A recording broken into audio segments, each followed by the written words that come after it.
ওই ফেরেশতা ডাক দিয়া বলবে, আল্লাহর গোলাম, হাসরের ময়দানে দয়া দেখানো হয় না, মায়া দেখানো হয় না। এক গ্লাস পানি যদি তুমি আজ আমার কাছ থেকে নিতে চাও, বিনিময় তোমাকে দেওয়া লাগবে, বিনিময় ছাড়া আমি পানি তোমাকে পান করাবো না।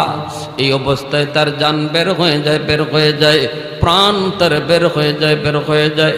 পানির তৃষ্ণায় ছটফট করে, বলতেছে কি বিনিময় তুমি চাও বলো। তখন কই, হাসরের ময়দানেতে কোনো টাকা পয়সা চলে না, হাসরের ময়দান এই জায়গায় ডলার পাউন্ড চলে না, হাসরের ময়দানে চলে শুধু নেক আমল। আমার এক গ্লাস পানির বদলা হলো 500 বছরের নেকি। আসেনি তোমার কাছে? যদি থাকে তবে পানি দিব।